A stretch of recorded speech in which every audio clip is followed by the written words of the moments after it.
सफ़ी लखनवी ने क्या खूब फरमाया है, ना खामोश रहना मेरे हम सफ़ीरों, जब आवाज़ दूँ तुम भी आवाज़ देना। मेवाड़ एक्सप्रेस जब दिल्ली स्टेशन पर रुकी तो प्रभात की आंखों के सामने माँ का चेहरा अचानक कौंध गया।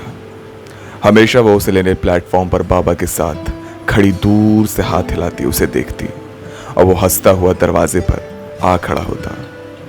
रेलगाड़ी की धीमी होती रफ्तार के साथ कूदकर माँ के गले लग जाता।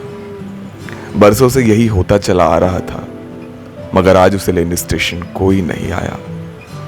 वो गाड़ी के पूरी तरह रुकने और मुसाफिरों के उतरने का इंतजार करता अपनी सीट पर बैठा रहा।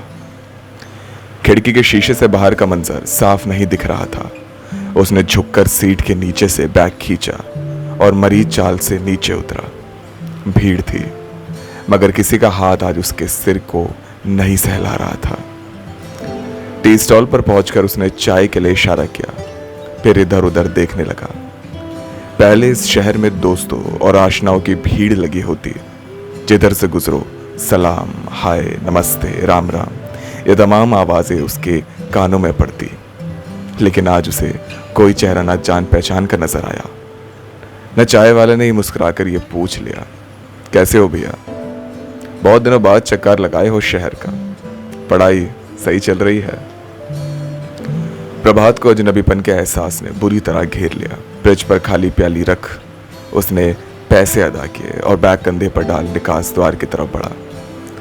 रिक्शे पर बैठते हुए यकायक वो चौंक पड़ा कि हर बार की तरह इस बार भी चौक की तरफ वो क्यों आ गया। इस बार तो उसे कनॉट प्लेस की तरफ उतरना चाहिए था। रिक्शे वाले को सड़क का नाम बता वो उचक कर सीट पर बैठा। बैग से पानी की बोतल निकाल घूंट भरी, तभी भट्टी पर चढ़े कढ़ाई से छनती जलेबियों को उतरते देखा और बेख्याली में बोल उठा, भैया जरा रुकना तो। रिक्शे वाला भी थोड़ा मस्त मौला किस्म का व्यक्ति था, तो उसने भी बोला, जी बाबूजी। रिक्शे वाले ने पैडल घुमा, घंटी बजाई तो जैसे होश में आ गया और बोल उठा, चलो चलो सीधे चलो। कुछ खरीदेगा क्या बाबूजी? हम 2-4 मिनट रुक जाएंगे, आखिर ये बोनी का समय है। किसके लिए? प्रभात ने अपने आप से कहा और रिक्शे वाले को सीधा रिक्शा बढ़ाने का इशारा किया।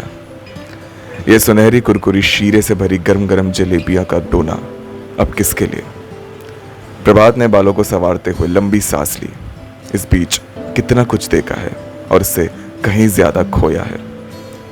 रिक्शा जब स्टेशन रोड से गुजरा तो उसने नजरें उठा ऊँघते शहर को देखा। सुबह की वजह से सड़कों पर रेल पेल और दुकानों के बंद होने से वो भीड़ भड़का ना था, मगर रास्ते भर वो जो देखता आया है उसमें कुछ नहीं बदला। वही गलियां, वही गंदगी, वही गरीबी, यही गोबर, वही गुब्बारे, वही गन्ने, वही गुड़ के सेब, वही गौ माता और वही श्री गणेश। उसे अचानक महसूस हुआ कि वो कभी यहां से दूर गया ही नहीं। बाहर के माहौल ने अंदर की दुनिया को दस्तके देकर जैसे जगा दिया था। उसने हंसती आंखों से चारों तरफ देखा और मन ही मन कह उठा, दिल्ली तेरा कोई जवाब नहीं। मैं बदल गया, जिंदगी बदल गई, मगर यार तेरी गंध में कोई फर्क नहीं आया। वही पुराने दुलार, वही पुरानी गर्मी। उस नीले घर के सामने रोकना। प्रभात ने रिक्शे वाले से कहा, कुलदीप बाबू का बंगला। अरे ऐसे बोलो ना बाबू। रिक्शे वाले ने रिक्शा मोड़ते हुए कहा तो प्रभात को अच्छा लगा। उसने रिक्शे से उतरकर अपने जेब से एक नोट निकाला। कोठी तो साहब विकाए गई, भले इंसान रहे मगर समय बदल गया। रिक्शे वाला अंगोछे से गर्दन पोंछते हुए बोला, साहब कोठी तो बिकाई गई, भले इंसान रहे मगर समय बदलता देर नहीं लगती। इतने में प्रभात ने भी बड़े ऊंचे सुर में कहा, कोठी बिक गई? तो रिक्शे वाला बोला कि नहीं बाबू साहब, हलवाई ने ली है, औने पौने दाम पर गई है। एक ही चर्चा सब जगह है। रिक्शे वाले ने नोट हैंडल पे छुला माथे पर लगाया। बहुत बात करते हो तुम। प्रभात को काफी बुरा लग रहा था रिक्शे वाले की बातें सुनकर। प्रभात जब गेट खोलकर अंदर दाखिल हुआ तो उसे आवाज सुनाई थी, प्रभात दरवाजा खुला मत छोड़ देना वरना गाय घुस जाएगी। प्रभात ने मुड़कर दरवाजे का खटका लगाया और आगे बढ़ा। लॉन में 2 बेंत की कुर्सियां पड़ी थी।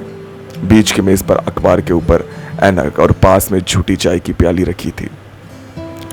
उसने सामने देखा, जाली के दरवाजे और लकड़ी के पट खुले थे। घर में अजीब सा सन्नाटा पसरा पड़ा था, सन्नाटे से कहीं ज्यादा उदासी। वो बैग उठाए आगे बढ़ा और बाई तरफ स्टडी का दरवाजा ठेल अंदर गया।